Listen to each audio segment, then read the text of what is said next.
Good morning, and welcome to the Global Americans panel on Guyana-Venezuela border relations.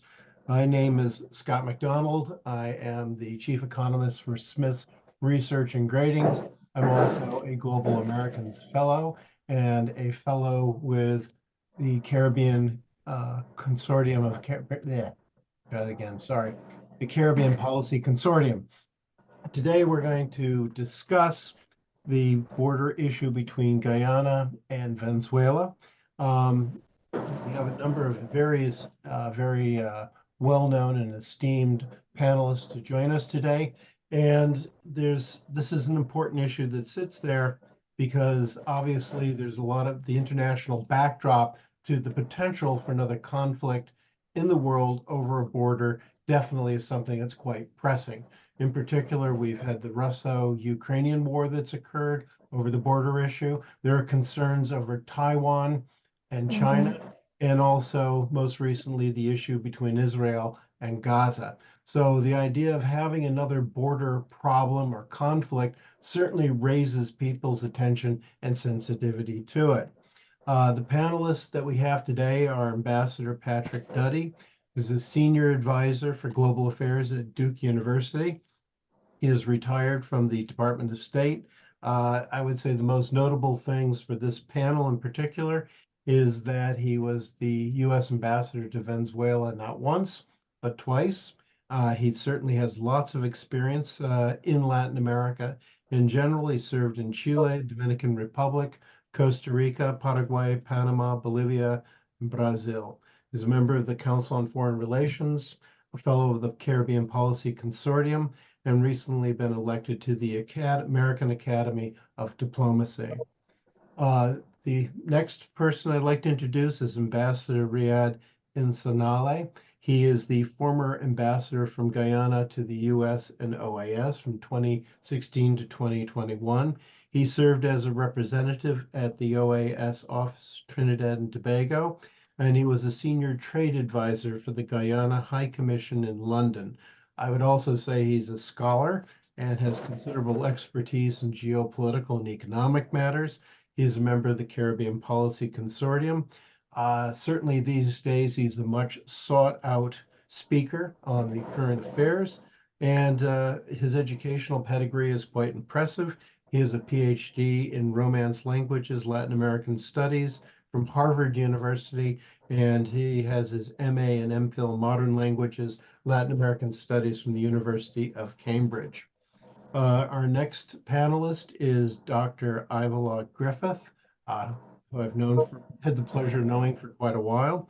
I would say he is one of the foremost experts on Caribbean security issues. He has an extensive career in higher education, including a stint as the vice chancellor at the University of Guyana, and he was a dean at the Florida International University, a Caribbean research fellow at Global Americans, and a member of the Caribbean Policy Consortium, as well as being a senior associate at the Center for Strategic and International Studies.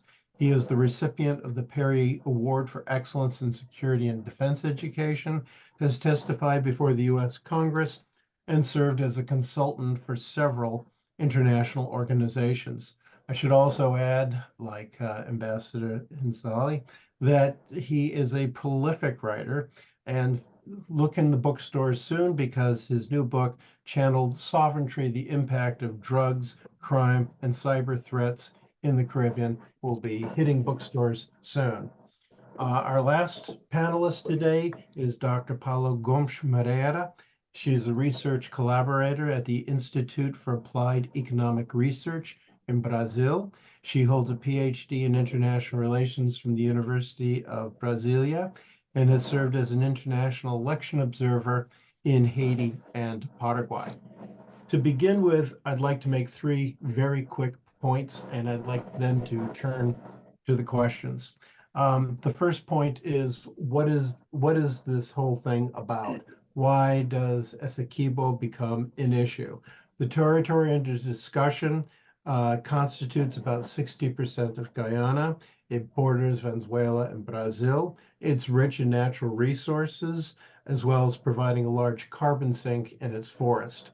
It is sparsely populated. I think there's less than 30,000 people in that particular area, but it looms large in international affairs now. The second factor is the Guyana-Venezuelan border issue has been around for a long time.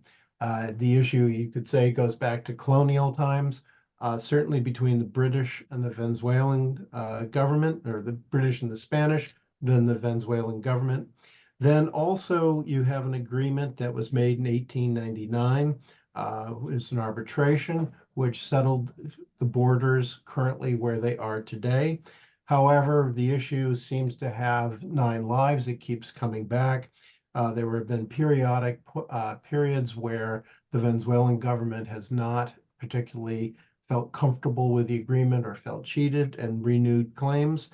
We've had the Geneva Agreement in 1966 and the Protocol of Port of Spain in 1970. The latest rounds of border tensions probably commenced in 2015 when ExxonMobil made massive discoveries offshore of Guyana of oil, and which kind of pushed things up to a new level.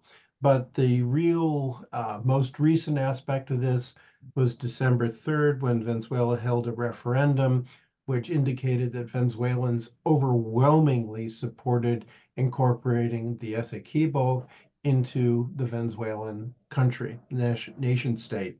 However, I should also point out that reports say that participation in that particular referendum was a tad sparse, probably anywhere between 10 to 15%.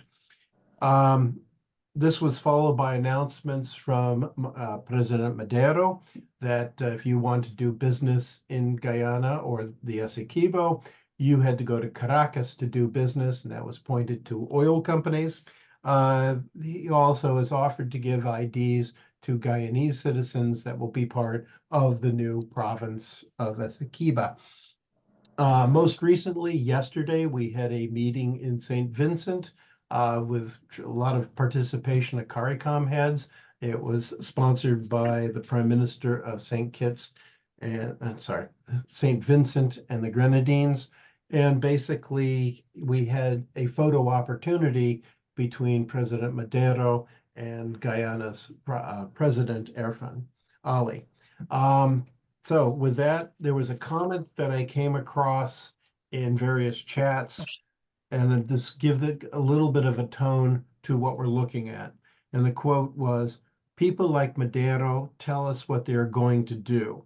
However, we think it is so outrageous that surely they would not do what they say, but they do, and they completely ignore any constitution, law, etc. They do it because they think they can get away with it. The world will sit back and say Madero is just talk, but when he moves and takes over, he will have the advantage of possession, which is 9/10 of the law. Once his people occupy Guyana's hinterland, it will be difficult to remove them. For a person with little or no education, he certainly is reading the situation like a pro. Could he be that lucky?" I will start off with Dr. Griffith for the first question, and everyone's going to have a crack at this question. What are President Madero's motivations for provoking a border crisis with Guyana, and will such a crisis help him? And where does he go from here? Dr. Griffith? Thank you. Good morning, colleagues. Good morning, people who are joining us in the virtual world. I want to thank Global Americans for the invitation to be part of this conversation, and to thank Great Scott in particular for agreeing to serve as moderator. Good question, Scott. But before I get to that question, I want to get back to something that you began in your introduction, and that is to paint a portrait of the Essequibo. I think it's important that viewers and listeners understand that this controversy is not about a minuscule part of a nation called Cooperative Republic of Guyana. The Essequibo territory is 61,600 square miles.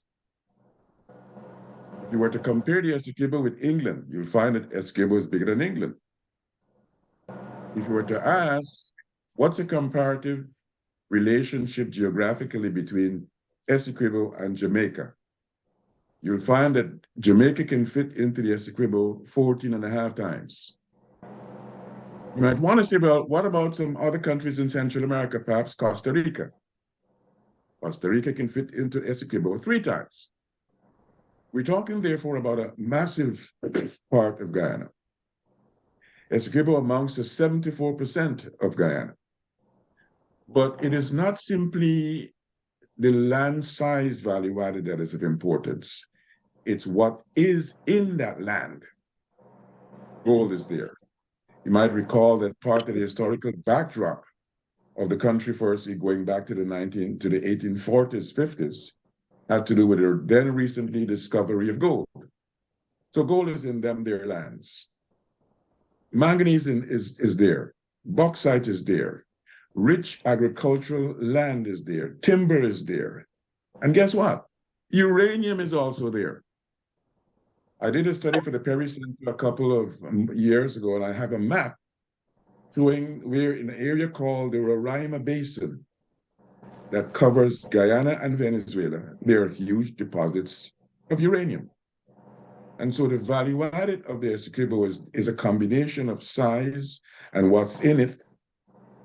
Offshore oil and onshore oil is in that area. And therefore, it's understandable that Maduro, in the context of what his own interests as a nation are, will be interested in pursuing the Essequibo. I think it's important to make a footnote that, as you quite rightly said, 2015 marked a new dimension to the Venezuelan claim, but it is not the only, it's not the first. Claim goes back, as you rightly said, to previous decades. What, in relation to your question, might be motives? Remember the saying by Tip O'Neill, famous speaker of the United States, that all politics is local? Well, there's a local, in my view, local dimension to Maduro's pursuits. He wants to be able to use the Essequibo claim, what they used to call la zona en reclamación. He wants to use la zona issue as a way of galvanizing support, a whipping boy to be able to ensure he is able to retain power. Why? 2024 and presidential elections are just around the corner. Why? 2025 an election for the National Assembly and many of the mayoralties is just around the corner. So for me, there is a significant domestic motive behind Maduro's pursuit of the claim. I'll pause there and allow Riyad and Patrick and Paula to offer their thoughts. Okay, Riyad, your comments, please. Thanks, Scott, and thanks to you and Global Americans for the invitation to be here. And good morning to our audience and to my colleagues in the panel. Ivewlaw has set the scene very well for this discussion, given us the context, given us a sense of perspective about what Essequibo represents for Guyana. He's also pretty much answered the question already about talking about Maduro and his motivations. What I would like to add is that whilst Essequibo is rich in resources, Venezuela is a much larger country than Guyana, much larger than Essequibo, and is a country that is extraordinarily rich in resources. I mean, as we all know, it's got the world's largest proven reserves of oil. It doesn't need Guyana's mineral resources. But then again, we should never underestimate the greed of a kleptocracy. The good thing about being a retired diplomat is that I can speak a bit more frankly than I used to speak in the past. But what we're facing here is a kleptocracy, a dictatorship, and a demagogue intent on retaining power in the face of international pressure and in the face of the Venezuelan opposition rallying around Maria Corina Machado. So he is using nationalist sentiment or stirring up nationalist sentiment by targeting the Essequibo, the old Zona en Reclamación, and now claiming it as a new state of Venezuela, totally illegitimately, of course. And he's also using this as an opportunity to paint members of the opposition as traitors for criticizing what he's doing, for daring to oppose his so-called, well, if you want, for going to a better term, his strategy of not presenting a credible case at the International Court of Justice on the validity of the 1899 arbitral award, and also of basically stepping over a line in terms of international law and international relations by virtually annexing a region of a neighboring country. Now, by accusing members of the opposition of treason, he's setting up things to debar them from running for office in the 2024 elections. And if he is able to make this crisis even worse, he may well call off the elections. But I'll stop at that point because I know that Ambassador Duddy knows a lot more about Venezuela than I do. And I think we'd like, you don't want me to go on at great length at this point. Patrick? Well, good morning to all, and thank you very much. I must say my colleagues on the panel have, and you, Scott, have laid out the case, I think, in a very compelling way. Let me add 1 or 2 points. To fully grasp, I think, the economic significance of the development and particularly of the oil and gas resources off the coast of Essequibo, it might be useful to note that the world-renowned energy expert Daniel Yergin has actually said that development of the offshore resources has proceeded at a faster rate in Guyana than ever before for any nation. Immense. Now, these resources were only discovered and development only began after that discovery in 2015. They have, according to the most recent information I have seen, already reached 680,000 barrels a day. Venezuela, with the largest reserves in the world, has seen its own production drop from over 3 million barrels a day when Hugo Chavez was elected in 1998 to around 800,000 barrels today. The Venezuelan oil sector is dilapidated and barely limping along with the help of a few international partners. So that's one point. There's a huge gap there. One country is going in the wrong direction. The other is seeing its own development skyrocket. And if those numbers of production weren't sufficient, it's at least worth noting that Guyana's GDP grew last year by around 25%, the highest GDP growth in the world.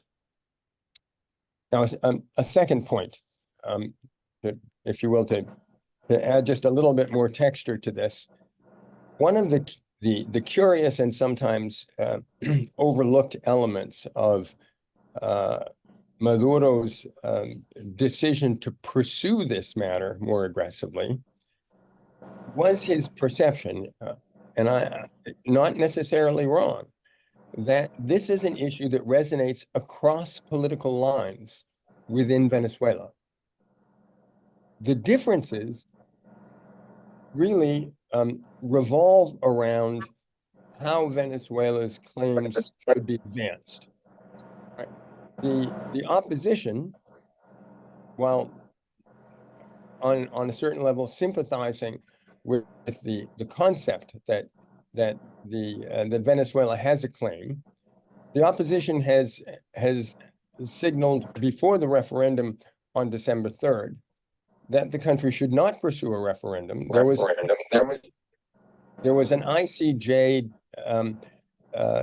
decision that it should not be pursued because the case was already before the ICJ.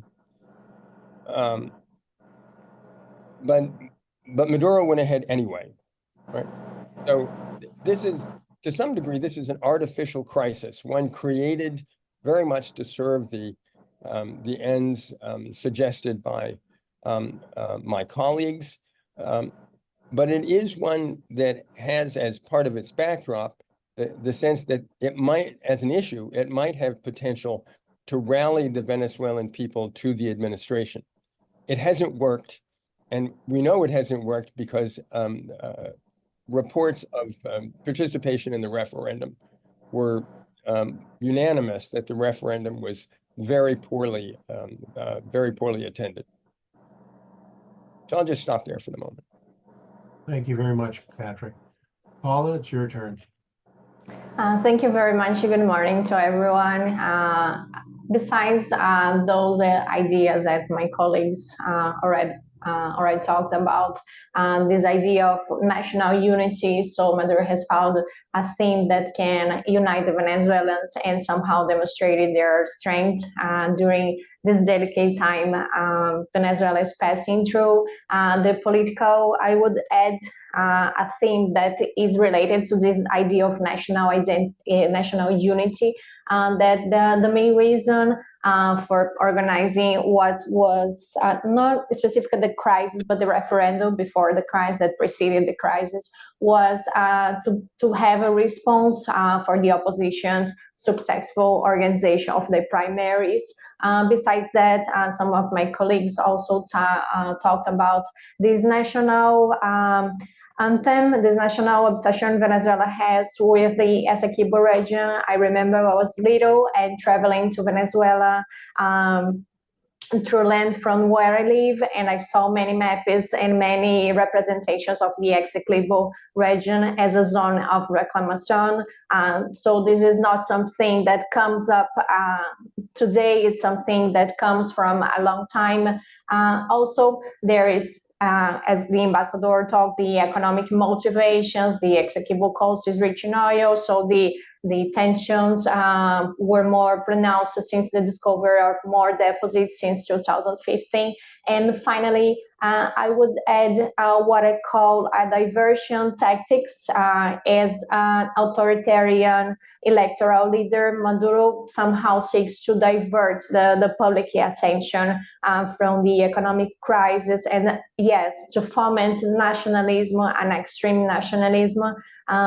We are seeing now that one of the main possibilities of what we are seeing in the future of what he could do, and is to potentially, for example, to declare some kind of state of emergency, prepare for a crisis, preparing for something a little bit more pronounced than that we are seeing right now. So to sum up, his motivations, they are not only one, they are really multifaceted and involve not only political but also economic factors. I think I would just to sum up a little bit of what my colleagues and to add some of my point of view at this time. Thank you very much. Scott, before you move on to the next question, if I may interrupt to offer a point of clarification. Please do. The oil that is currently being developed offshore Guyana is by the ExxonMobil-led consortium, is not off the coast of Essequibo. It is to the east of the country, off the counties of Demerara and Berbice. And in 2015, Maduro actually issued 2 decrees claiming Guyana, almost all of Guyana's maritime space, and actually infringing on the waters of Trinidad and Tobago, Suriname, and Barbados. So this is not the first time we've seen a completely unreasonable and illegal unilateral action by Maduro in relation to Guyana's territory and maritime area. But I just want to offer that clarification that the oil is not off the coast of Essequibo at the moment. I mean, there probably is a lot of oil off the coast of Essequibo, but right now, it's not being developed there. No, it's a very valid point, and thank you for clarifying that. Because of that, now you get the first question, next question here. What are Guyana's options in dealing with the threat posed by the Maduro regime? It's always been about diplomacy. Successive governments have pursued diplomacy as the first line of defense against the Venezuelan threat. And, you know, we're a small country. We don't have military might.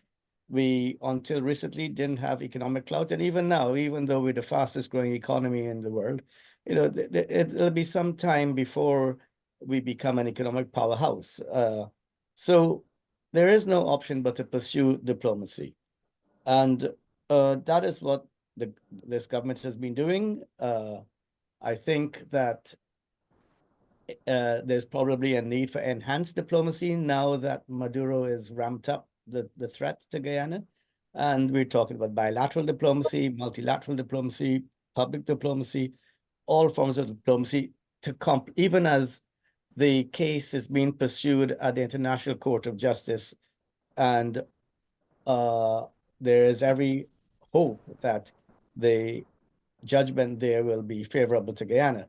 But at that point, when the judgment comes maybe in at 2 years' time at least, how will that decision be enforced if it is favorable to Guyana? How, if Maduro is still in power, and they've already said that they're not going to recognize, they don't recognize the International Court of Justice and they won't accept the decision by the International Court of Justice. How do we get Venezuela to accept a decision by the world's premier court? More diplomacy is needed, more international pressure is needed. And this is something perhaps that we can discuss further as we proceed with other members of the panel. But to go back to your question, it's all about diplomacy for Guyana. Okay, thank you very much. Patrick? Well, again, as we considered that particular question, I think it's at least worth noting that at the meetings in St. Vincent and the Grenadines yesterday, the two sides apparently agreed at a minimum in the immediate future not to resort to force. Guyana has stressed throughout this imbroglio that they in fact are not interested in a clash with Venezuela, but will insist on sovereign control over the territory. Now, I think that in bringing the two sides together in Venezuela, which was sort of a hazardous move to some degree in agreeing to it by the president of Guyana, what we have seen is that Brazil can play an important role here. And Brazil is also committed, as are others around the region, to the maintenance of the region as a zone of peace, as a number of the spokesmen have emphasized. That said, I think that one of the ways to that we have seen countries of the region respond is by suggesting that that isolation, the continued isolation or the renewed isolation of Venezuela, if they obviously violate the agreement, could well be in the cards. And this is actually also consistent with Paula's point that a part, as well as the ambassadors, that a part of what we're seeing here is an effort by the Maduro regime to marginalize the opposition and possibly thereby invalidate their participation in what the presidential election that should be scheduled this year. That they may wish to go through with some kind of an election as a way to avoid the reimposition of U.S. sanctions. But they are clearly alarmed at the support that Maria Corina Machado received in the recent opposition primary.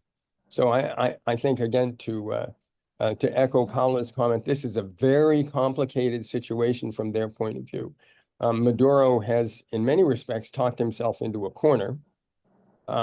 And so he risks a reimposition of sanctions, or if he simply recognizes Maria Corina Machado and the opposition, there is a real risk that he will lose if there is, in fact, a free and fair election. On the other hand, the use of force on the border with Guyana would clearly alarm and very possibly alienate many of the countries of both the Caribbean and South America. Thank you, Patrick. Paula? Thank you very much. From my point of view, there is three axes, Guyana is already dealing with this threat. They are already taking some strategic measures to deal with it. The first of all was the declarations and the statements made by the president of Guyana that they have a South America identity. We know that the peace talks are taking place with CARICOM and other more Caribbean and regional organizations. But at the beginning of the crisis, the president has made a lot of statements reaffirming these South America identity.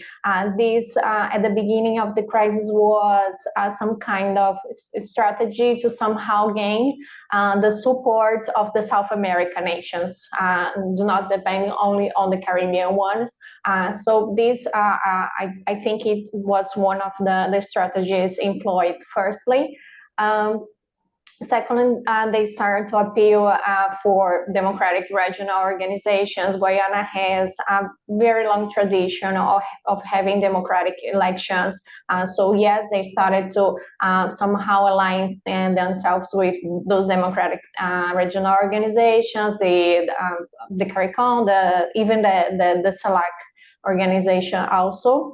The other strategy I see is that comes up from this scenario, as they are not seeing as many movements from the South America regional powers, they started to ask for help for extraterritorial powers. So we are seeing more support from nations like the United States, or to somehow claim for the international opinion for some support from the outside of the region. So I think from now, from what we are seeing through the last movements, these were the three was that were most used by the president in the diplomacy of Guyana since the beginning of the escalation of this crisis. Thank you, Paula. To kind of build on your answer to the last question, what should the role of Brazil be with the particular crisis? President Lula has indicated he does not want a war in the region. Considering the road structure in the region, it'd be very difficult for Venezuela to march across the border. I would have to probably go through the south, and that's where the road system takes them.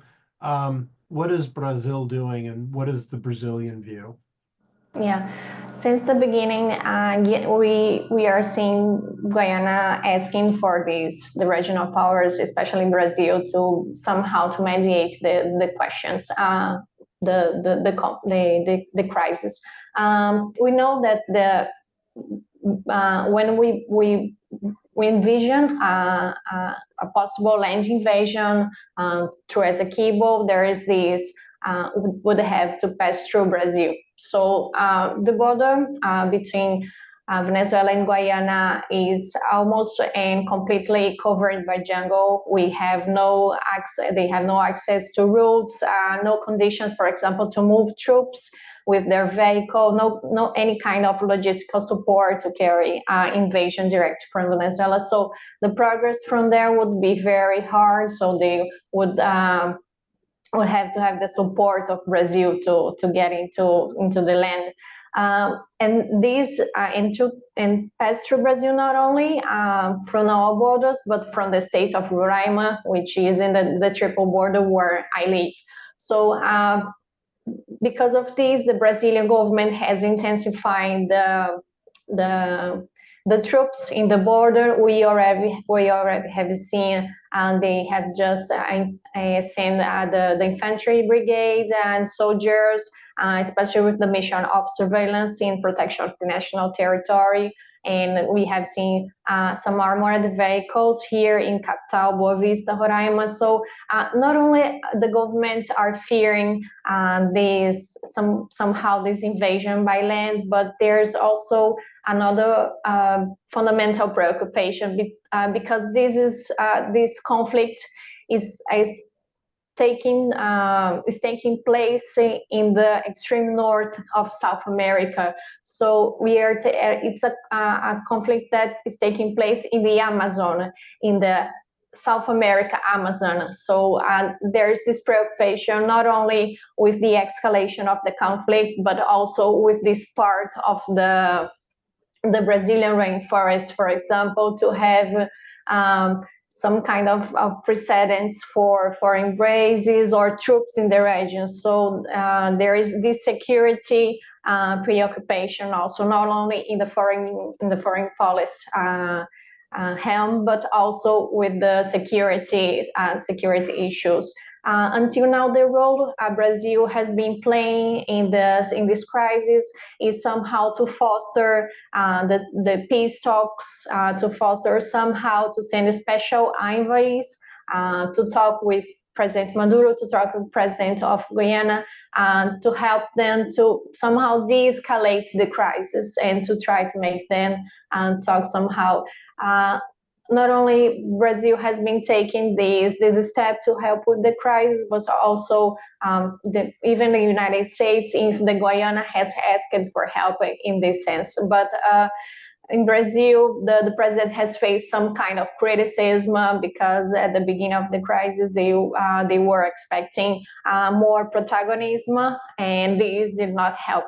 So the decision was to play more with these special envoys, with diplomatic moves. And so what we are seeing is more these diplomatic and military movements here from Brazil to try to help with the crisis, to deal with the crisis in general terms. I think this is what I might point about Brazilian perspective on the crisis. Scott, may I add to that? Just Absolutely. Once again, Paula, you've contributed, I think, a very interesting and important comment. I would note further that a very short time ago, there were actually American military exercising in Guyana with the Guyana Armed Forces. It was a relatively small exercise, apparently, but they were there. I would also note that we have heard, again, recently, and it's a statement of what I think has been a long-term, a long-held position by Brazil, that they would not like to see foreign military bases in South America, especially not from the United States. What does this suggest? This suggests that Brazil may well feel compelled to play an important role in assuring the peace, lest Guyana reach out, as Paula has said, to extra regional actors, to actors like the United States for assistance. And so I think this is an important consideration going forward. And I think that Brazil can play an important role, notwithstanding the fact that historically Brazil has tilted in the direction of the Maduro regime. But Maduro may well have crossed a line for the Brazilian government, or is at least threatening to do so. Thank you, Patrick. Riyad, do you have anything you want to add to that? Yes, thank you. I think Paula and Patrick make excellent points. What I would like to add is earlier this week, I was on another panel, and one of the questions was, what is the worst case scenario? And the worst case scenario is invasion. As much as we don't want to see that, as much as we think it would be a mad move by Maduro, we can't rule it out. Now, the point that Paula made about a possible land invasion having to come through Brazilian territory is very valid. But what we can't rule out is the possibility of an invasion by sea. That is, the Venezuelan Navy vastly outnumbers Guyana, even though I understand that there quite a few of their naval ships are in mothballs or not fully functional. Just bear that in mind. There is always a possibility of an invasion by sea and an amphibious landing on the Essequibo coast. Now, the other point that Paula made about Guyana being a South American country, again, is an excellent one because we are a South American country and a Caribbean country. So the role of Brazil is key to this. Brazil has always recognized the border with Guyana, has always supported Guyana in terms of the 1899 award and the establishment of the land border by the arbitration panel, and the fact that there is a tri-border point, as Paula pointed out. So any change to the status of the Essequibo region by Venezuela would, of course, affect Brazil's border with Venezuela and Guyana. And Brazil doesn't want to see the reopening of old border disputes or controversies simply because Brazil borders every country in South America apart from Chile and Ecuador. And that's a Pandora's box. Brazil can play the role of the good neighbor and has been playing the role of the good neighbor to both countries. President Lula has been a facilitator of the dialogue through his special envoy, Celso Amorim. And of course, the Prime Minister of St. Vincent and the Grenadines, apart from being a prominent CARICOM leader, is the current chair of the Community of Latin American and Caribbean States, CELAC. So there is a strong regional role here in terms of the diplomacy that we've been seeing. And there is a strong, a key role being played by Brazil. Now, a lot of diplomacy, as we all know, is carried out behind the scenes. There's quiet diplomacy, and it's now emerging that the Cubans have been involved in mediating between Venezuela and Guyana. This adds a different dimension. Cuba has been a strong supporter of the Maduro regime, but Cuba has also been a constant friend of Guyana. Friends like that need to play a role in helping to diffuse tensions. And they have been playing a role. I think it's also significant that Secretary Blinken and his Brazilian counterpart, Mauro Vieira, had a conversation a couple of days ago in which they talked about the need to de-escalate the crisis that manufactured by, they didn't use these words, but obviously it's a crisis manufactured by Maduro. So there's some interesting wider implications on the diplomatic front. If I may just get to the St. Vincent meeting yesterday, and the dust hasn't quite settled from that meeting, but what we've seen is a joint declaration. Let me just say that I think that President Ali's commitment to dialogue and to peace is highly commendable. I think that there are, however, some very worrying elements to what took place in St. Vincent, and still haven't got the full picture, but there are reports that Maduro arrived in a Venezuelan military plane with the new map of Venezuela showing Guyana's Essequibo on it. That is provocation. And perhaps the Guyanese delegation, which arrived earlier, didn't see that. But, that type of thing should not be countenanced. Not in a neutral setting, not in a facilitated dialogue to talk peace. The other thing that concerns me is that in the declaration, in the opening paragraph, there's mention of the territory in dispute. And in operative paragraph 9, I think, of the declaration, there's again reference to the territory in dispute. There's no territory in dispute. It is a controversy arising from Venezuela's contention that the 1899 award is null and void. We dispute nothing. That Essequibo is Guyana's sovereign territory, but the Venezuelans revived this claim in 1962 after accepting the borders as established in 1899 for 63 years. And the 1966 Geneva Agreement refers to the controversy. That is the language. So we have, I fear, without ceding a square inch of Essequibo to the Venezuelans, we have actually ceded some diplomatic territory here by accepting this misleading language about a territory in dispute. And also, in spite of President Ali's strong position that the meeting was not about Essequibo, but about other matters of mutual interest, I think that Guyana was perhaps ill-served by some of our CARICOM brothers and sisters in terms of allowing Maduro's bullying to go ahead, and in terms of trying to appease the bully. Once you appease the bully, you're asking for trouble, because the bully is going to push and push and push again.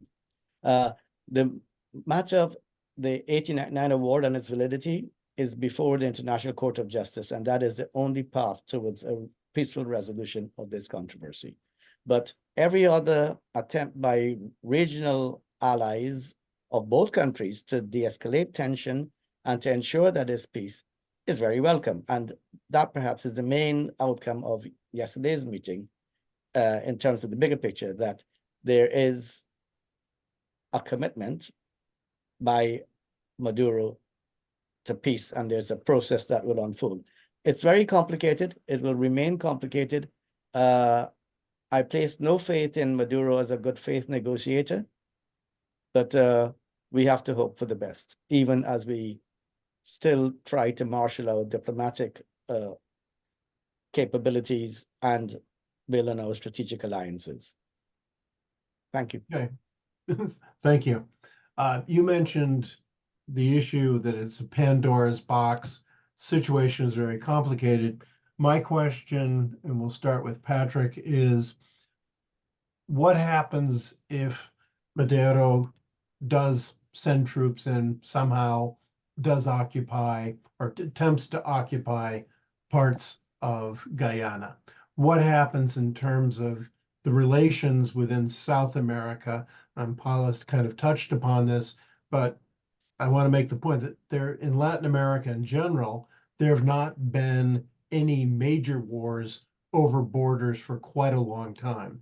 I think the last round of people shooting at each other was between Peru and Ecuador in 1995, but there's been nothing on the scale of the Chaco War or some of the earlier conflicts. So what happens if the Venezuelans go across that tripwire?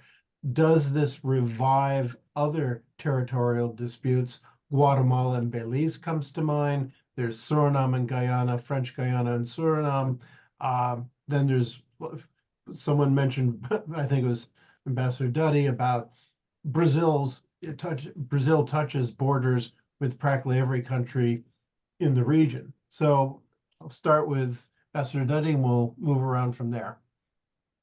Well, I'd like to begin by saying I don't know. What I do think is that we should be very careful about assuming that yesterday's meeting eliminated the possibility of skirmishing at the very least along the border, because the agreement did not, as nearly as I can tell, include any commitment by the Venezuelans to dismantle the bureaucratic architecture and political moves they have already made to begin defining the region as a Venezuelan state. There are also rumors, which I certainly from here cannot confirm, that they have already begun to offer Venezuelan citizenship to residents of the Essequibo. So I think that the danger is still very high. Would there be support from the region for an armed Guyanese resistance? Hard to say.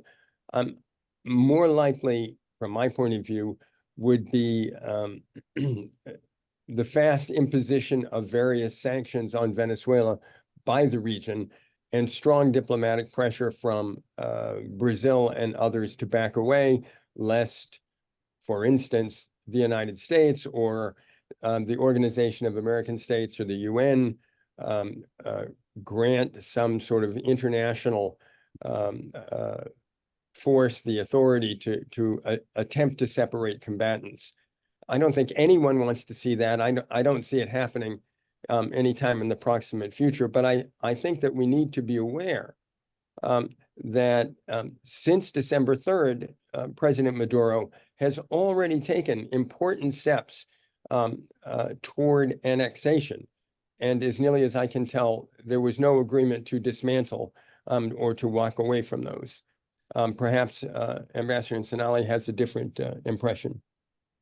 No, I'm afraid not. That's why I'm very worried by the results of yesterday's meeting. And, you know, I'm still sort of trying to analyze from a distance what took place and, you know, get a sense of where we go from here beyond the wording of the joint declaration. But there's a lot that's very concerning about that meeting, because Maduro did not walk back any of his positions, and in fact, the official declarations coming out of Caracas, you know, are hailing the meeting as a triumph for Maduro and his position. Right, exactly. So I think that, you know, one of the things we should all hope for is that interested parties will apply some pressure, perhaps behind the scene, on the Venezuelan regime to honor their agreement in good faith, and both in spirit as well as the letter of the law. And that would mean dismantling some of the steps they've already taken. Absolutely. I have a question for everybody, and it is, we're talking about external actors playing a role. We haven't discussed the roles of China, which is active in Guyana, CNOOC, in terms of extraction of oil, but also China is a major trade partner with Venezuela. China has had a long and extensive relationship there. And also the role of Russia, if Russia has any role in this, but Russia has been a big supporter with Venezuela and the Maduro regime. So I'll pick on Patrick first, and then we'll pick on Paula. We'll get back to you, Riyad. So, well, I don't think that we can count on Russia to make a positive contribution toward de-escalation in this context. Maybe China, because it does not serve China's interest either to see armed conflict in the sub-region or to see oil production in either country reduced. So it's certainly possible that they could be a player, and perhaps in a way that would be consistent with the interests and goals of both, for instance, Brazil and the United States. Paula? Okay. I go with my colleagues also. I think the United States might play a really multifaceted role in this crisis. We are already talking about some kind of cooperation, some kind of alignment with Guyana. Yes, Brazil also has this aim of becoming a regional power and to exert some kind of influence throughout all the issue, using diplomacy, facilitate negotiation. China, from what I'm seeing now, is still a little bit. They have potential for a significant influence, but until now they are just advocating also for a peaceful solution. They have economic and trading bonds with both of the countries. So from right now we have not seen so many movements. One actor we might see in the future, but it's not already somehow prominent, but I would cite India. Because India has economic and populational bonds with Guyana, and we are seeing a lot of information and a lot of communications in the media, in the Indian media. So I think this is a thing that interests India also. So it's a potential partner also to incentivize and facilitate the dialogue and to contribute for this peaceful resolution. So I think these are the main actors we are seeing now, besides Russia, also alignment with Venezuela. I think in general, what we can say from the situation, from this point of view, is this. Okay, thank you. Scott, Yes. one of our viewers, Oren Gordon, who's a columnist, is asking if he can ask a question by audio. I don't know if that's possible. That goes to Alejandro or Jackson. The answer is no. Okay. Sorry. Before we're running close to the end of our session here. One of the questions from the audience is from Bruce Zagaris. The UN Security Council should act to prevent disputes from escalating into war or help restore peace following the outbreak of armed conflict and to promote lasting peace in societies emerging from wars. Since Russia and China are interested, they are not likely to veto the proper resolution, Security Council resolution. Any comments on that, Riyad or Patrick or Paula?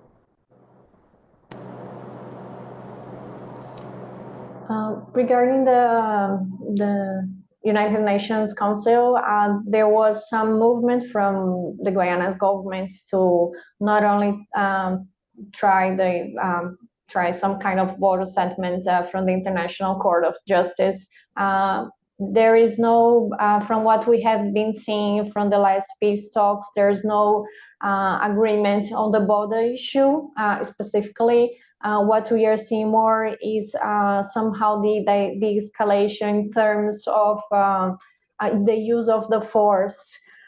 So this is very interesting. We talk a little bit about the possibility of an invasion, an armed invasion by the military forces, but Maduro's regime, they're using, as you mentioned in the beginning, some strategies that do not involve at all the use of force. For example, giving the residents of the executable region some kind of documents or documentation that turns them Venezuelan citizens, or even the creation of the states.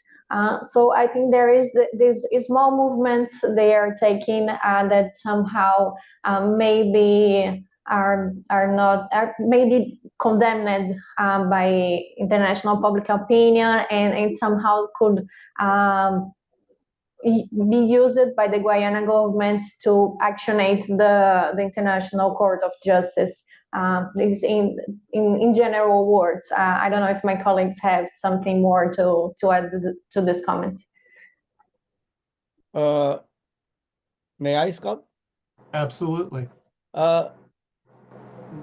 The Guyana brought the matter of the Venezuelan threat to the attention of the Security Council last week, and the Security Council held a closed door session to be briefed by the Secretariat, by the UN Secretariat, on what was happening there. They have made no public statement of condemnation or of concern, but they are seized of the matter. Now, Guyana becomes a member of the Security Council on January the 1st. So that is another tool another instrument in our diplomatic toolbox. And I would imagine that if Venezuela continues on its mad, merry way, Guyana will use every opportunity at the Security Council to seek support there, but can't predict what would happen there. We do know that given the current state of geopolitics and looking at crises elsewhere in the world, there is no guarantee that one or another country wouldn't veto the UN Security Council resolution. Patrick, any last word?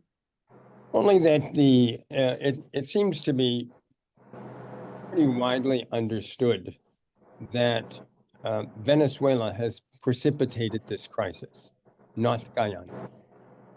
Guyana has agreed to abide by an ICJ decision, has emphasized its commitment to peace, and to the role of the international community.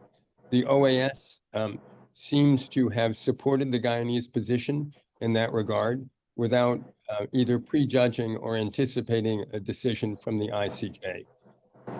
If things deteriorate from here, my sense is that the region will largely blame the Maduro regime. I could be wrong, but I think that just because of the asymmetry in terms of power between Guyana and Venezuela, Guyana will proceed very, very cautiously in order not to precipitate a clash, while at the same time insisting on sovereign control of their own territory. Well, thank you very much. I think we are out of time. We only have an hour. I apologize to all the people with questions in the queue, but I want to thank our panelists today, Ambassador Insanally, Ambassador Duddy, and Dr. Moreira. It was a great panel session. There's a lot of questions that still can be asked, but unfortunately we're out of time. I didn't get to all of my questions, but I think this is a very good discussion. And I want to thank Global Americans for sponsoring this. And that concludes today's panel. Thank you, Scott. Thank you, colleagues. Thanks to the audience. Thank you very Merry much. Christmas, everyone. Thank you very much. It was great. Thank you so much. Best wishes to